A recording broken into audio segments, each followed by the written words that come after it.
Mesdames et messieurs, bonsoir et bienvenue à votre émission Doctrine parlementaire à laquelle vous allez devoir vous habituer sur les antennes de la RTNC2 Développement. Doctrine parlementaire, comme son intitulé l'indique, est un magazine politique qui fait la chronique des activités parlementaires et qui revient sur les faits saillants de la vie politique de notre pays. En parlant justement des faits saillants, il va sans dire que l'actualité politique dans notre pays reste encore dominée non seulement par cet événement inédit de la passation civilisée et démocratique du pouvoir entre un président élu sortant et un autre élu entrant, mais aussi par l'ouverture de la session extraordinaire de l'Assemblée nationale sur pied de l'article 114 alinéa 1er de la Constitution qui stipule, je cite, « Chaque chambre du Parlement se réunit de plein droit en session extraordinaire le 15e jour suivant la proclamation des résultats des élections législatives par la Commission électorale nationale indépendante, CENI en sigle, en vue de l'installation du bureau provisoire dirigé par les doyens d'âge assistés de deux les moins âgés, la validation des pouvoirs, l'élection et l'installation du bureau définitif, l'élaboration et l'adoption du règlement intérieur. » Fin des citations. Ceci étant, pour analyser, commenter et au besoin émettre un point de vue quelconque sur les deux sujets si haut évoqués ainsi que sur les quelques détails si rapportants, mesdames et messieurs, nous avons le réel plaisir de recevoir pour vous Monsieur Donatien Moubiaï qui se trouve être à ma droite. Il est président sectionnaire UDPS. Tandis qu'à sa face, nous avons Monsieur Fumutoto Basanga. Il est président national d'un parti politique dénommé PNC, attendez, Parti de la Nation Congo.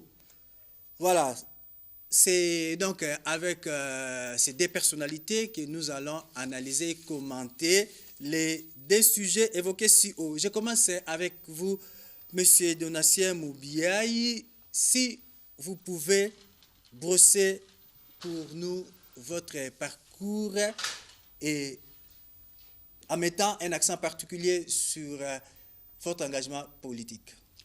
Merci, merci d'abord de l'invitation et ensuite de la parole que vous m'accordez. Je me nomme, comme vous l'avez dit, Donatien Moubiaï. S'il faut ajouter le postnom, c'est Kabeyan Senda. Je suis à l'UDPS de manière active depuis 1989. Curieusement, je n'ai pas commencé l'UDPS à Kinshasa, mais c'est plutôt à l'Équateur, où j'allais pour mes activités commerciales quand j'étais commerçant. En cet instant-là, il y avait quelque chose qui m'avait surpris, c'est de voir la résidence d'un certain monsieur, parfois gardé par de policiers.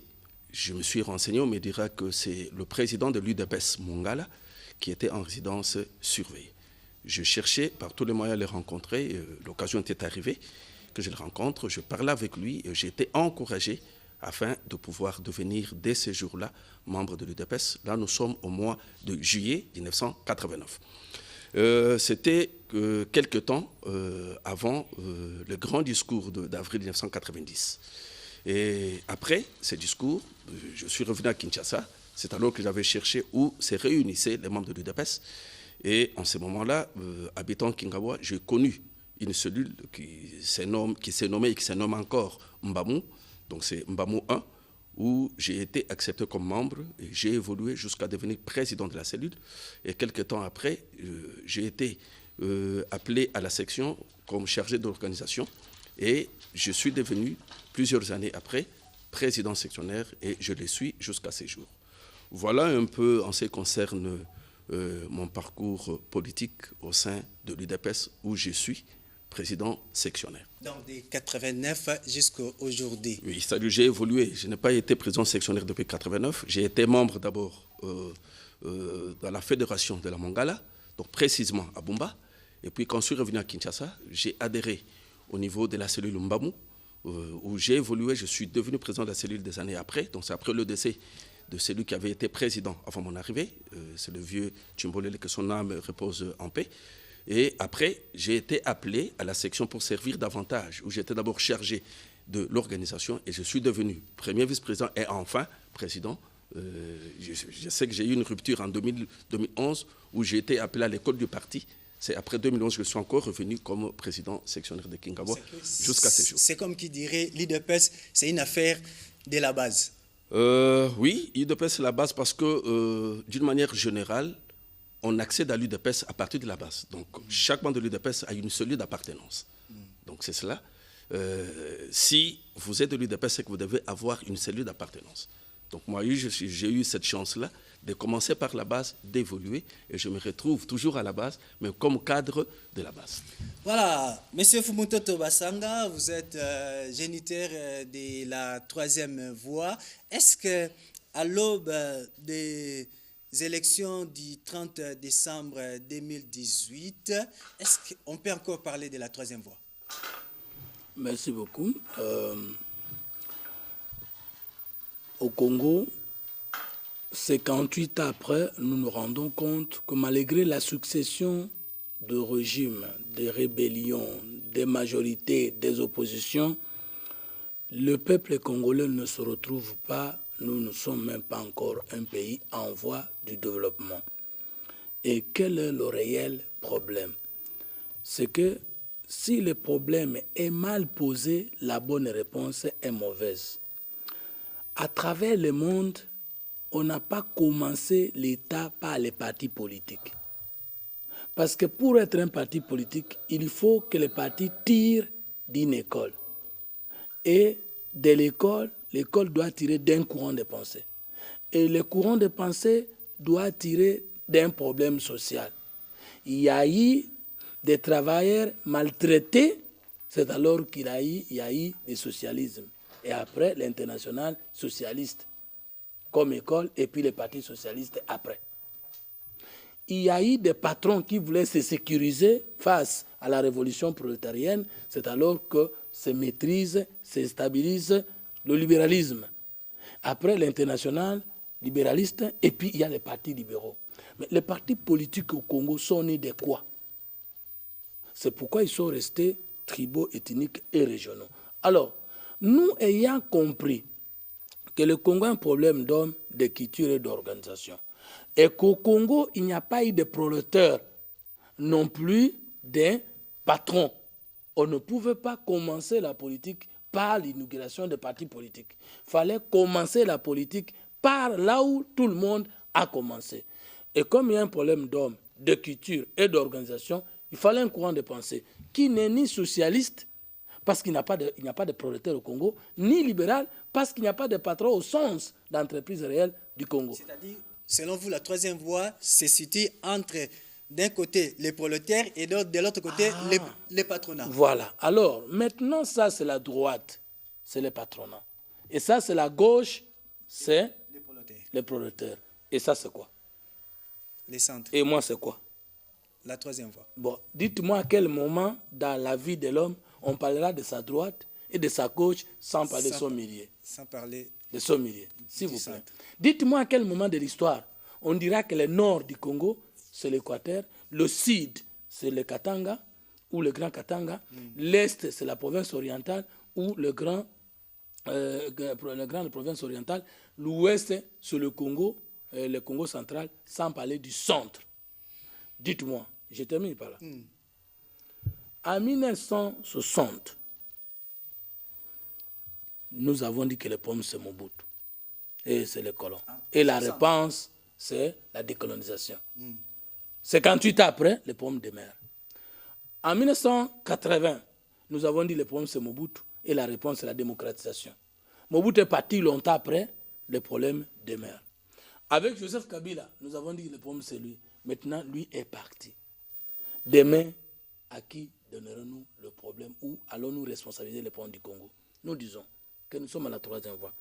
La première voie, c'est la décolonisation. La deuxième voie, c'est la démocratisation. Mais ce qui a manqué, c'est l'humanisation. Il faut créer l'homme nouveau, c'est lui qui va gérer le Congo. Alors, Donc, nous sommes la voie du milieu. Lumumba et Kasavubu se sont discutés les pouvoirs. Mobutu, c'était la troisième voie. Nous sommes en 60. En 90, Tshisekedi et Mobutu se sont discutés les pouvoirs. Hein. Mouzé est arrivé en 97, c'est la troisième voie. En 2001, MLC et les pouvoirs de Kinshasa se sont discutés les pouvoirs. Joseph Kabila, c'est la troisième voie. Aux élections auxquelles vous venez de faire allusion, nous voyons le Front commun, où je suis cadre, et la Mouka. Personne n'est donné la chance, sincèrement par là, à Cash. Moi, je vous dis, Félix Tshisekedi, c'est la troisième voie. Donc, lorsque Joseph Kabila parle d'une coalition de progressistes, la coalition, c'est une troisième voie. Et lorsque le président Félix Tshisekedi demande un gouvernement d'union nationale de cohabitation, ce n'est rien d'autre que la troisième voie. Et donc, le Congo restera pour toujours un pays de la troisième voie. Vous avez parlé du FCC, qu'on sait que c'est une plateforme électorale, ce n'est pas un parti politique, mais vous, personnellement, en tant que président d'un parti politique, PNC, alors, quand on sait que parmi les missions assignées à un parti politique, entre autres, la conquête, la conservation et l'exercice du pouvoir, on donne toutes les chances au parti PNC et que ces derniers a les pouvoirs, vous serez toujours de la troisième voie? Une voie est un courant ou une conception du monde. Mais le pouvoir et l'opposition sont des camps.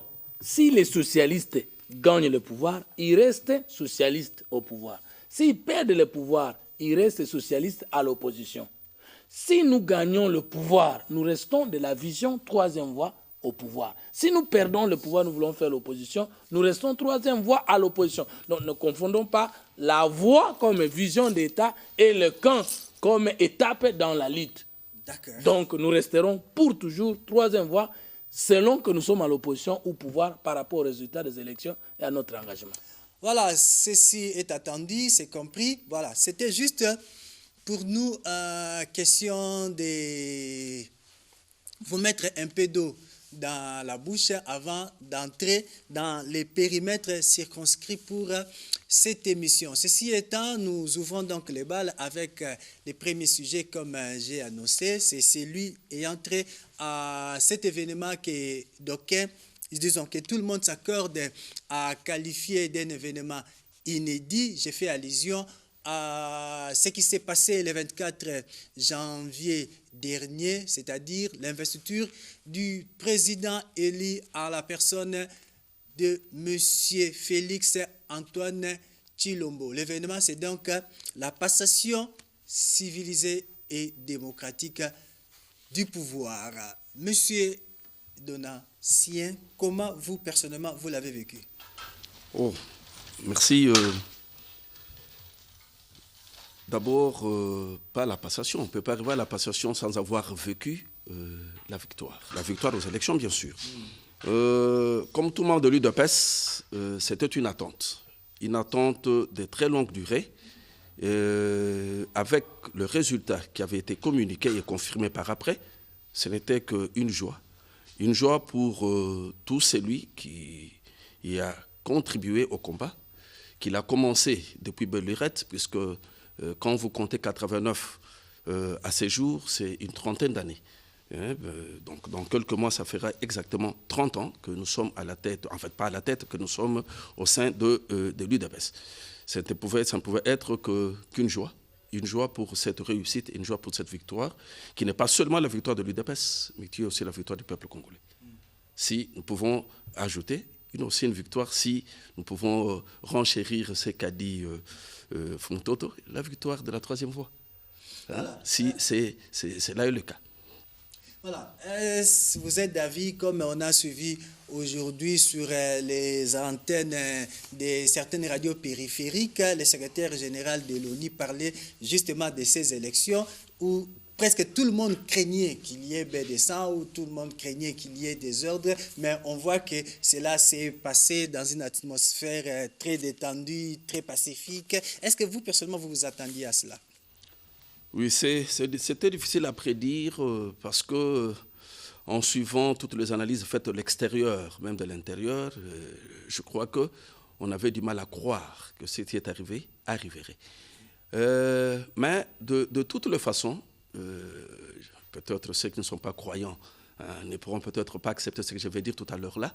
De toutes les façons, il ne faudra pas déconsidérer toutes les prières qui sont faites à longueur de journée par nos chrétiens, par nos différents pasteurs, par toutes les églises, ainsi de suite, qui avaient souhaité qu'il y ait de la paix avant comme après les élections.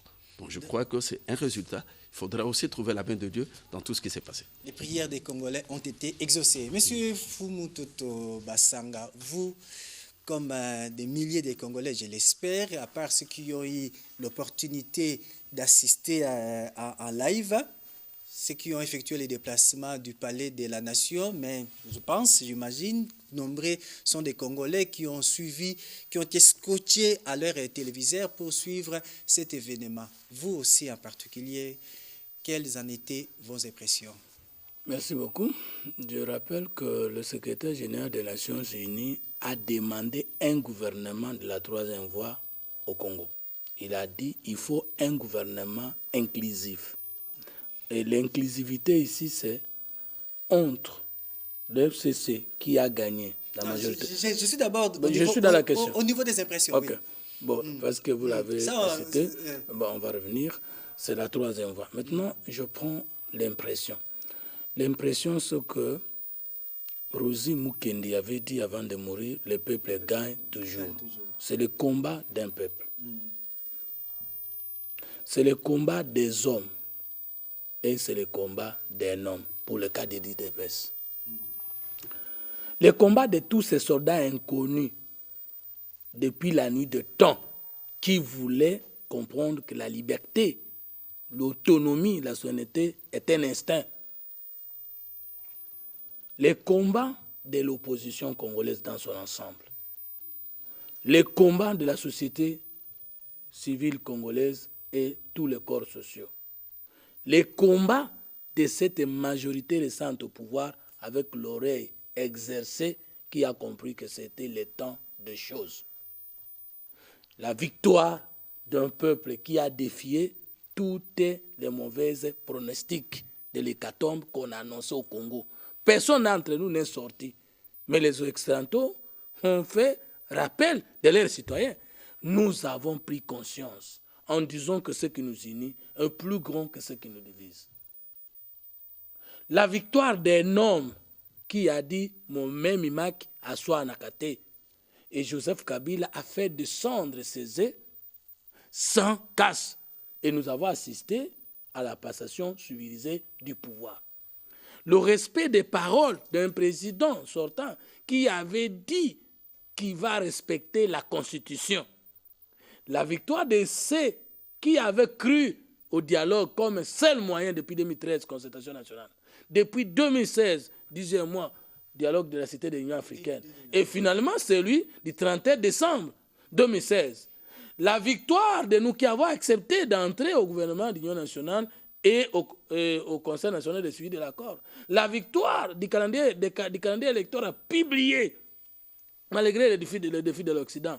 La victoire de nous qui avons accepté la machine à voter, qui n'était pas la machine à voler ni à tricher. Aujourd'hui, des opposants ont gagné à eux seuls 70%. Parce que Félix Antoine Tshisekedi, c'est 38%, suivi d'un autre opposant, 34% à seule l'opposition, 72%, avec la machine à voter. La victoire d'une CNI engagée, la victoire d'un gouvernement pour la première fois dans notre histoire qui a dit « Je veux seul financer mes élections ».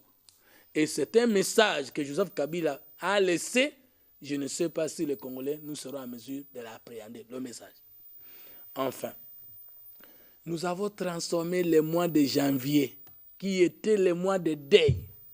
Le 4 janvier, martyr de l'indépendance, c'est le mois de deuil. Le 17 janvier, 16 janvier, la mort de Patrice Emery Lumumba et de Mouzé, c'est au mois de janvier. Le cardinal Etchao, c'est au mois de janvier. Je crois Papa Simon Kimbango, c'est au mois de janvier.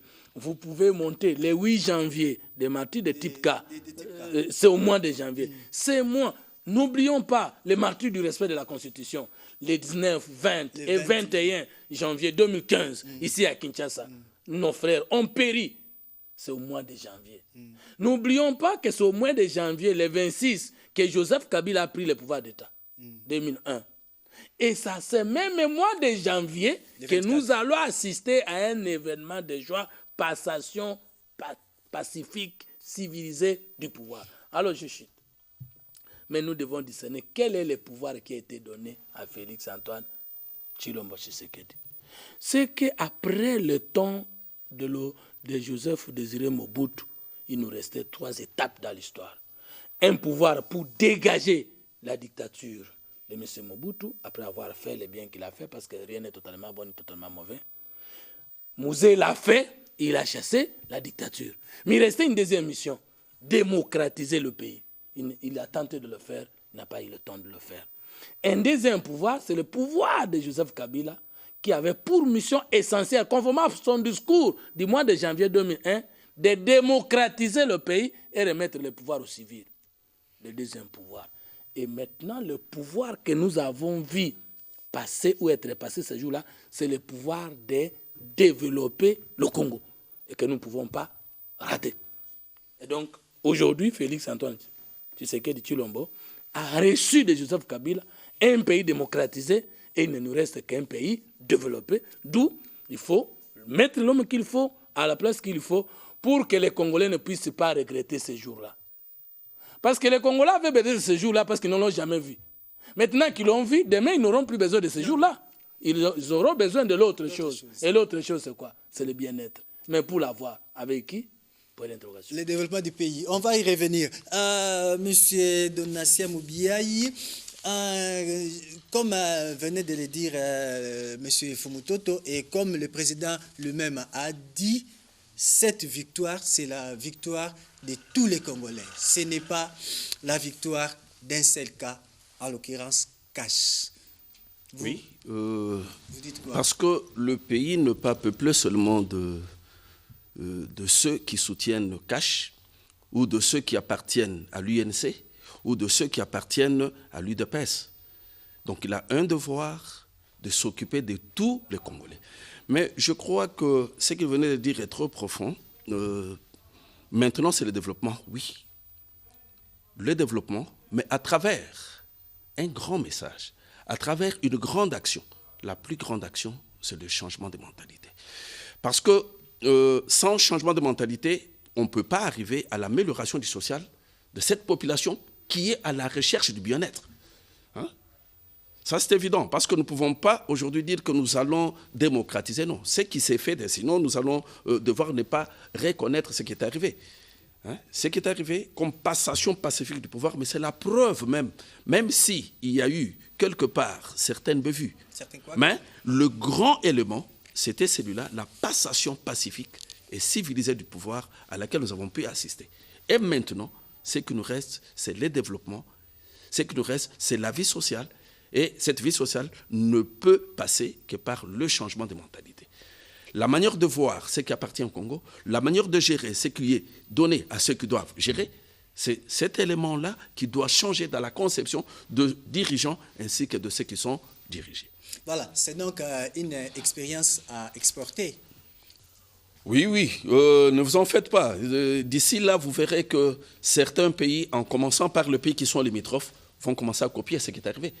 Hein? Parce que personne n'avait imaginé que cela arriverait, et cela est arrivé, et ça devient maintenant une matière à exporter. Voilà, le pouvoir est maintenant acquis. Quels sont maintenant les défis qui attendent le nouveau président? Merci beaucoup. J'avais dit que c'était la victoire d'un homme. D'heureuse mémoire, Étienne Tshisekedi, son âme repose et chemine en paix. Il a cru à son combat. Il y a eu des hauts et des bas l'IDPS. Il a eu les moments où l'IDPS s'était vidé. Il ne restait que de quelques personnes. Il y a eu des moments de rébellion où les autres ont dit que la solution, c'est la violence. Mais Étienne Tshisekedi a dit, moi, c'est la non-violence jusqu'à la mort. Et il a engagé la troisième voie aux dernières heures, le pays à la troisième voie aux dernières heures de sa vie sur terre. D'accord, du 31 décembre 2016. pour dire seul le dialogue et le consensus national peut sauver le Congo et non les armes. Et par cette prophétie, les Congolais ne sont pas tombés le 1er janvier. Les défis. Le défi. Mais avec mon frère, nous parlons le même langage. Il n'y a qu'un seul défi. D'abord, je voudrais dire ceci. Il ne faut pas que chaque fois nous puissions commencer à dire trop de défis, comme qui voudrait faire peur de pouvoir entrant. Mais il y a un seul défi, un deuxième et un dernier. Le Congo a un problème d'homme. Et il a cité mentalité. C'est le premier problème. L'homme congolais d'hier, 58 ans après, est mauvais. 90% des politiciens qui sont aujourd'hui grands à l'opposition sont des mauvais gestionnaires d'hier, dans les 58 ans, de mauvaises mémoires, de tristes mémoires. Mais le président dit qu'il ne va pas faire tabou à hasard. J'arrive. Comment va-t-il s'y prendre? J'arrive. Je suis en train de réfléchir. 80% des mauvais dirigeants de la majorité présidentielle sortante étaient hier, faisaient de l'histoire à l'opposition et arrivés aux affaires, n'ont rien fait pour le peuple. Le premier défi, c'est que, bien sûr, il y a un problème d'homme, mais le nouveau président de la République hérite d'une mauvaise écriture et pratique politique au Congo. Avec la démocratie des hommes forts, des présidents de partis politiques. Et qu'il faut un gouvernement d'union nationale, ce sont les mêmes figures et parfois avec des noms qui font fâcher le peuple et qui pourraient revenir aux affaires. Et alors, comment se démarquer? J'arrive. Un problème d'écriture. Le respect à la parole donnée. Le respect des biens communs. L'état de droit. Est-ce que nous, la bonne gouvernance, l'administration de proximité, la décentralisation effective, ce sont des pratiques justes que nous avons voulu éloigner. Les problèmes d'organisation, chaîne et séparation de pouvoir, entre le pouvoir législatif, le pouvoir exécutif et le pouvoir judiciaire. Vous donnez à un député 12 000 $. C'est le pouvoir législatif. Les ministres ont plus de 12 000 $. Mais celui qui doit les juger lorsqu'ils ont mal agi, vous lui donnez 500 $. Dites-moi, vous voulez quel état de droit? Au moment où celui qui a qualité d'arrêter donner ce salaire-là à celui qui a qualité d'ouvrir une enquête ou une information judiciaire en charge de la personne qui aurait mal dirigé le pays. Alors, le défi est celui du problème d'homme, de culture et d'organisation. Alors, qu'est-ce qu'il faut faire? Très simplement. Il faut d'abord un état des lieux sans complaisance. Mais est-ce que le président de la République a le temps de le faire? Vital Kamerhe, directeur de cabinet, et les autres ont le cerveau qu'il faut. Parce qu'on ne peut pas démarrer sans savoir on a trouvé quoi et on va aller où. L'état des lieux. Je termine. Des choses s'imposent. L'état des lieux. Deux, cet état des lieux implique la connaissance des vrais problèmes du Congo. Deuxième chose, l'identification de tous les acteurs politiques et sociaux du Congo. Qui fait quoi? Qui a fait quoi? Qui a fait quoi dans le passé? Qui sont les patriotes et les contraires. Et enfin, un front sincère de communication qui permet au régime de ne pas mentir au peuple, mais lui dire voici la grandeur du dégât et voici les taxes à prendre pour qu'on change les choses. Monsieur Donatien, vous aussi, un mot sur les défis auxquels attendent les nouveaux présidents. Moi, je crois avoir dit quelque chose de globalisant sur le défi. On peut tout changer. On peut changer les hommes. On peut changer je ne sais quoi. Mais lorsque la mentalité n'a pas été modifiée pour qu'elle soit remise sur le bon chemin, avec l'implication d'un nouveau leadership, je crois que ce serait un travail perdu. Ici, j'aimerais qu'on se mette un peu d'accord. Si nous devons considérer tous les acteurs politiques anciennement connus comme étant foncièrement mauvais, je crois que ce serait ce dont on parlerait un peu après de la poursuite ou soit d'une certaine vengeance. Je crois sincèrement que parmi les anciens, il y a eu de bons. Et comme parmi les nouveaux, il y a eu aussi des mauvais. Ici, je reviens à l'état de lieu qui est inévitable. C'est un élément qui doit être fait de tout point de vue. L'état de lieu général de la gestion telle qu'elle avait été faite depuis un certain nombre d'années. Cela permettrait aux nouvelles autorités de voir quelle est la voie à prendre, quels sont les hommes à prendre et quel est le système qu'il faudra mettre en place. Mesdames et messieurs, voici votre émission Doctrine parlementaire. Nous disons Doctrine parlementaire, c'est votre émission. Doctrine parlementaire, c'est notre émission. Doctrine parlementaire, c'est l'émission de tous les parlementaires. C'est aussi l'émission de tous les Congolais. Nous avons déjà amorcé la première partie de cette émission qui a trait à cet événement que tout le monde s'accorde à qualifier d'inédit. J'ai cité l'investiture du nouveau président élu en date du 24 janvier. Nous ouvrons maintenant la deuxième partie de cette émission où nous allons parler du Parlement avec ce qui s'est passé et qui se poursuit. C'est donc l'ouverture de la session extraordinaire de l'Assemblée nationale. Avec vous, M. Fumutoto, sans faire un jugement de valeur sur ceux qui sont élus, mais si vous pouvez nous parler un peu de la qualité de ceux qui sont élus. Merci beaucoup, mais je voudrais répondre très rapidement, mon frère, que nous sommes déjà mis d'accord. Et nous, au niveau de la troisième voie, on dit rien n'est totalement bon ni totalement mauvais. Dans les anciens, il y a des faiblesses qu'il faut corriger. Dans les nouveaux, il y a des faiblesses qu'il faut corriger. Mais dans l'un comme l'autre, il y a déjà qu'il faut éviter. C'est pourquoi j'ai dit 90% des opposants et 80% des opposants et 80% de la majorité sortante. Ça veut dire pour dire que tout le monde n'était pas que mauvais. Il y a des valeurs qu'on peut sélectionner partout, mais avec rigueur. D'accord. Deuxième, et c'est ça la troisième voie. Non, il y a un problème. Il faut savoir quelle est la mission d'un parlementaire. Ce sont les vrais faiseurs de la démocratie, parce que ce sont eux qui font trois missions à la fois. Légiférer, c'est-à-dire il faut savoir quelles sont les lois prioritaires et nécessaires pour le développement du pays. 2.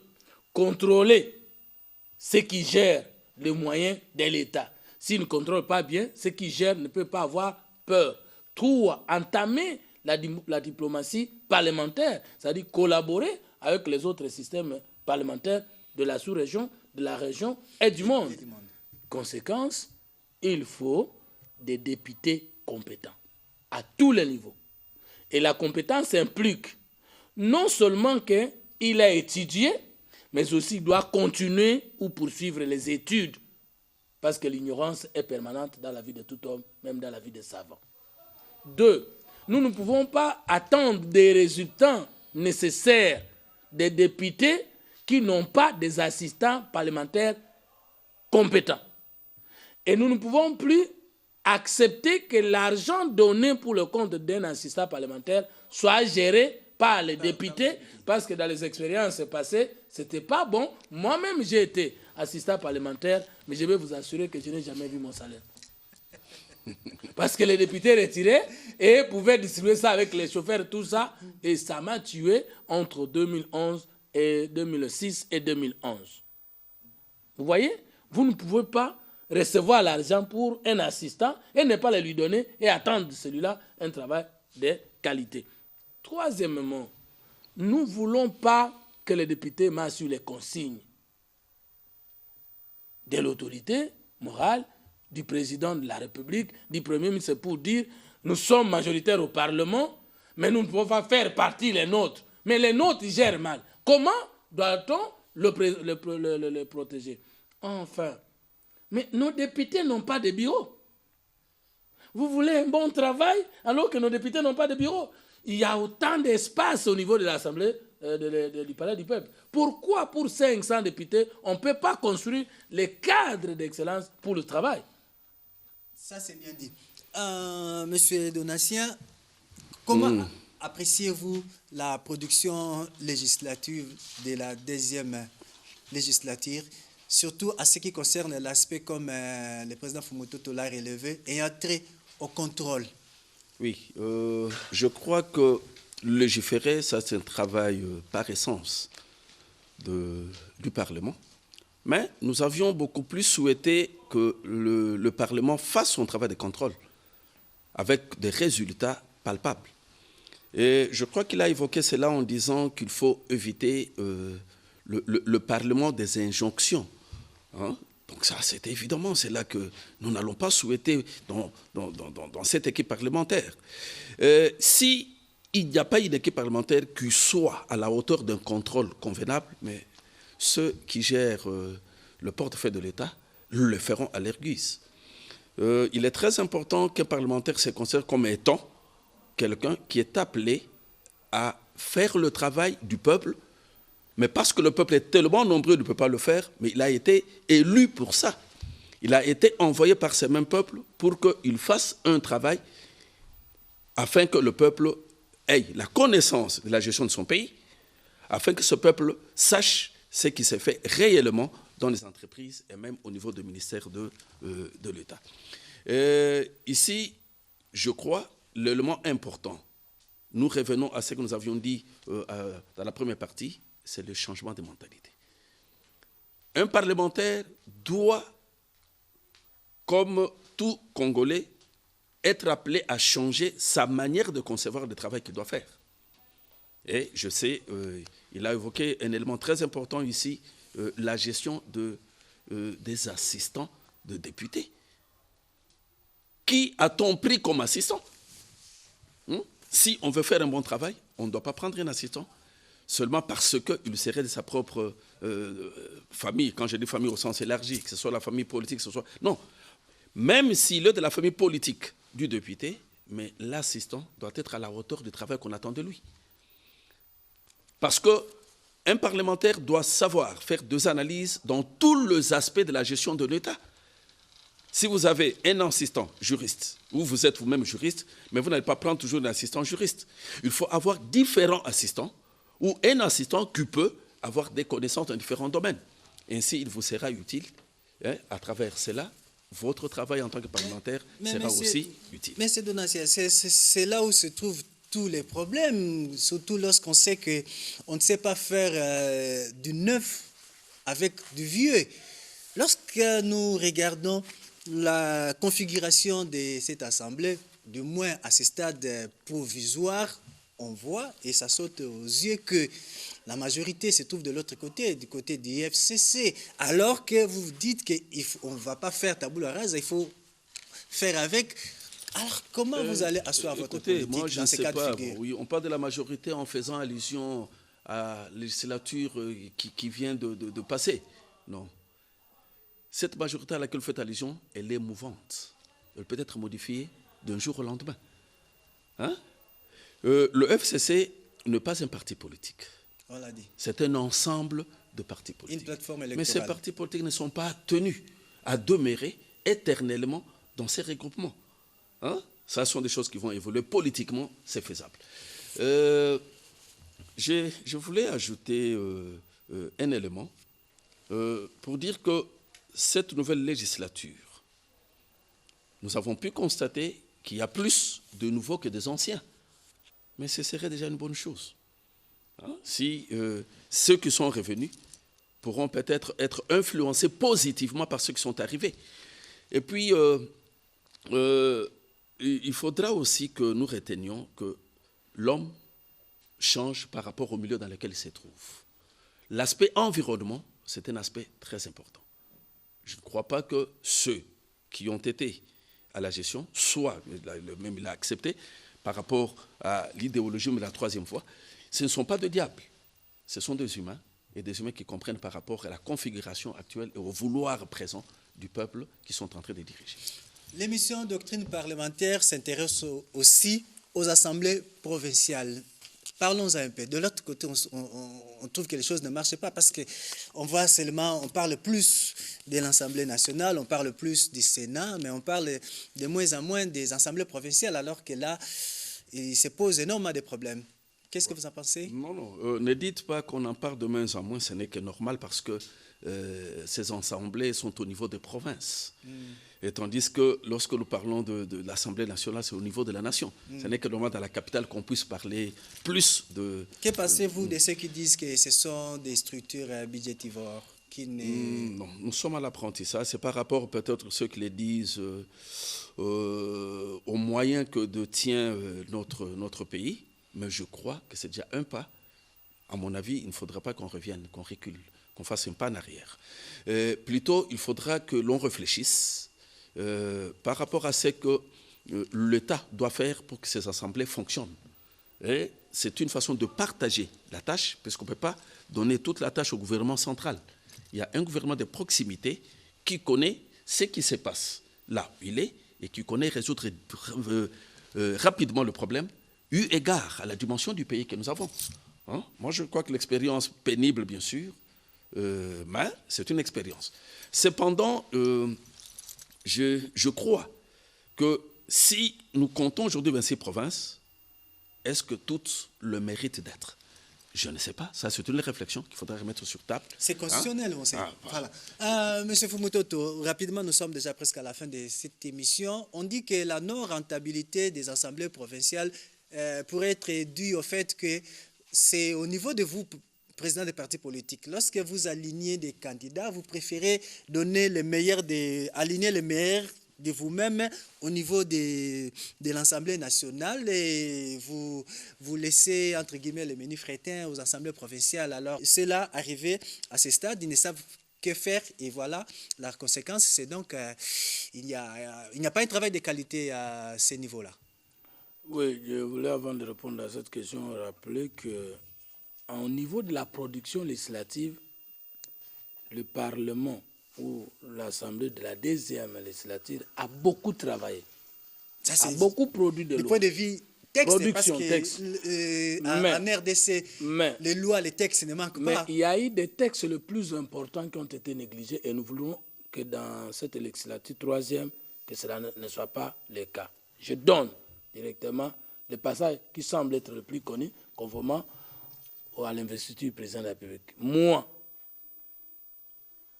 Félix Antoine Tshisekedi Tshilombo, je jure devant Dieu et devant la nation. Les deux mots clés de notre constitution, c'est Dieu et la nation. Est-ce qu'il y a une loi organique portant l'explication exacte du mot Dieu et de la nation selon nous les Congolais? Non.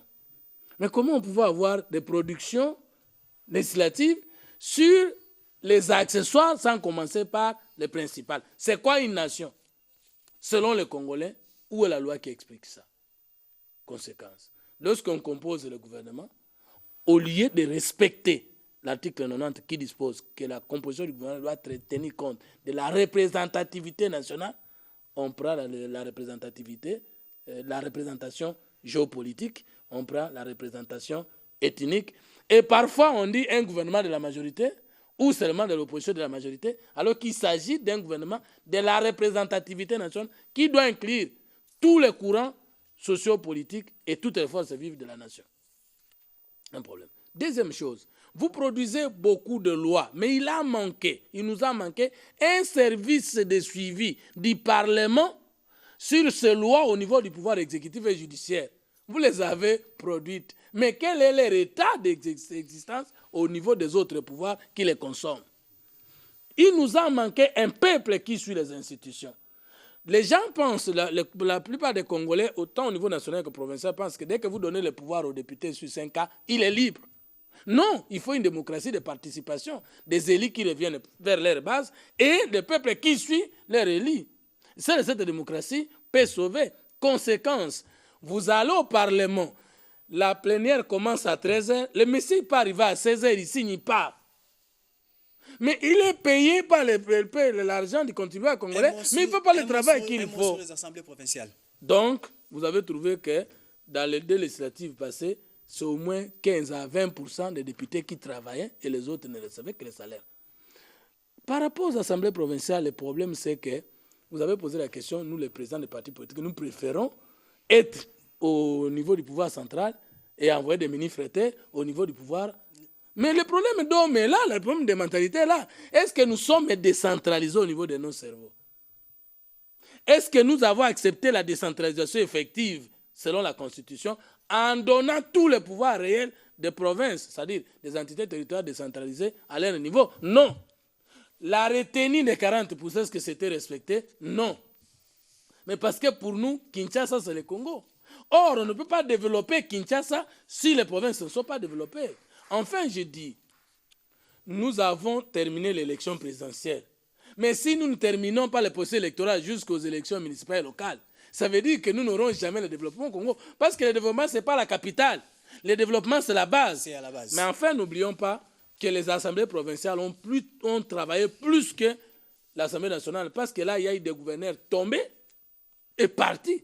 Mais comme le pouvoir central n'a pas donné au pouvoir, aux entités territoriales décentralisées, leur pouvoir politique et financier, voilà pourquoi ça n'a pas montré. Moi, je pense qu'entre, hormis les députés provinciaux de Kinshasa qui n'ont pas bien travaillé, mais ceux des autres provinces ont quand même beaucoup travaillé. Et si le nouveau président peut nous aider à rendre à chacune des institutions son pouvoir réel, je crois que ça va marcher. Fumutoto, merci. Mesdames et messieurs, il s'en est fini pour ce numéro de votre émission Doctrine parlementaire. Nous avons eu les privilège de recevoir pour vous M. Fumutoto Basanga, président national du PNC, et M. Donatien Mobiayi, président sectionnaire IDPS. Merci à vous pour avoir été les nôtres. Nous vous retrouvons au prochain numéro de cette émission. Portez-vous bien.